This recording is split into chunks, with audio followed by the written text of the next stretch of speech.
Okay, this is my last video for today, I promise. This is for your next week images. Okay, your worksheets are going to be due next week at the beginning of class, so make sure you finish that. On your worksheets, it really didn't matter what your pictures were. I just wanted you to go through the different settings on your camera in order for you to understand how the controls impacted the look of your images. Now for this week, I want you to manipulate your controls to come up with some creative interpretations of depth of field and motion. Okay, so 2 images are going to be due. You will just bring them in with you to class. You will not submit them before class begins because we're going to do some editing on them. But 2 images that deal with motion and depth of field. Or, you can just do 2 motion or 2 depth of field. It doesn't really matter to me. Okay, so the idea is that you will do a shallow depth of field or a large depth of field. So it doesn't matter what you photograph. This is a very shallow depth of field because we know these are little vials and only one of them is in focus. So I'm here to very shallow depth of field.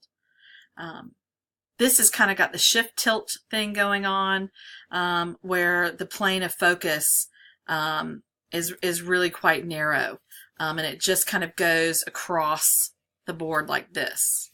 So anything within this little area is in focus and everything else goes out of focus. The thing about shallow depth of field is sometimes, not all the time, but sometimes you can take a very ordinary subject like this fence and turn it into something more interesting. So look for the unexpected. In the same vein, when we're dealing with depth of field, there's a whole school of photographers who play with that space. And this is one of those instances. Well, this is a subway. And the guy is standing on one side of the platform and the advertisement is on the opposite wall. So the train would go in between them. But because of the way the photographer is standing, it looks like this hand of God is pointing right at this man's nose. And so that's kind of playful. Here, these kids on the ground, the way she's up high shooting low, it kind of changes our depth perception and it becomes really fun. And she sets these up and has her kids and the neighborhood kids kind of help her out with these Tarzan kind of images. Really fun. And a very cooperative dog, I would say. This is a very large depth of field, so I can tell because everything in the foreground of this burnt out kind of railroad post or whatever it is very sharp and detailed, but also the city across the water is very sharp. So I can tell that they're using a small aperture, which would be f/22, f/32, the highest aperture that your camera goes to. That's what renders everything in focus. And this is like the same photographer moved over a few feet and did another shot. Here's another very kind of hyper realistic depth of field image. I think we can all agree that probably more interesting is the shallow depth of field than the high depth of field. Okay, motion. Motion, we can blur action or we can stop action. This is a longer shutter speed, and that's what creates those light trails. You can see he's actually, I'm hoping he's not driving, but you can see he's not going that fast. He's going, like 20, 30 miles an hour here. But because the shutter is so slow, it's kind of giving us all this activity, very kind of cool activity. So this is probably like 1/4 of a second, maybe half a second. You just have to experiment. And, you can put it on shutter priority if that's a little bit easier for you. We might have some storms coming in. It would be a great time to photograph wind. And the thing is, like this, I think is a kind of a creative perspective, so you have to kind of be up in it to really kind of capture something interesting. Longer exposure, not very long though. It's just showing the water retreating. So how long does that take? I mean, a second? I'm not even sure. This one is not a terribly interesting photograph, but we all like light trails. And we don't have a bridge like this that we can stand over and kind of practice. But we have to understand that this is probably, you know, somewhere in like maybe a minute or so. Also, I would say it's got a very small aperture. Everything seems really, really sharp, even into the back of the photo back here where the other light poles are. That's all very sharp. That when you have a small aperture, that will allow your times to be extended. So pay attention to that. Yeah, there is also a thing that you can purchase. It's called an ND filter, neutral density filter.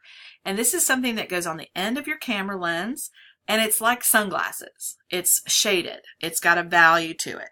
And what happens is when you put it on there, your sensor says, oh my gosh, it's really dark. I need to lengthen the time that your exposure is. So that allows you to take long exposure photographs during the day.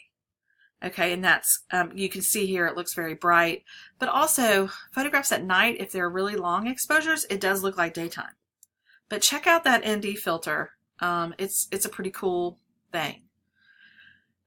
This looks like the sun has just set. That cobalt blue is that color right when the sun goes down or it's about to go. And long exposure, really fun, lots of movement. This is sitting on not a Ferris wheel, one of those little things in a park that goes round and round. All right, now we're into the stop action. Stop action is when your shutter is very fast, and so this guy is forever suspended. I'm not sure if he's going to land on the couch or off of it. I love this image, not just because it captures the movement, but also because, you know, this lovely perspective is over on this side of the composition, really activates this whole space. So this would be the time if you have friends that are skateboarders, any kind of athletic friends, that you go and maybe photograph them practicing their sport or performing their sport and have fun with movement. This is camera shake. I don't want to see any of this. Okay. All right. So here are some student images. They were never before taken a photo class. So I'll just go quickly through these. And this I love. This is just like having lunch or dinner with friends and using a shallow depth of field. Right? Rainy day. She happened to go out of town for the weekend. What a great shallow depth of field image. Shallow depth of field. Shallow depth. This one is a large depth of field.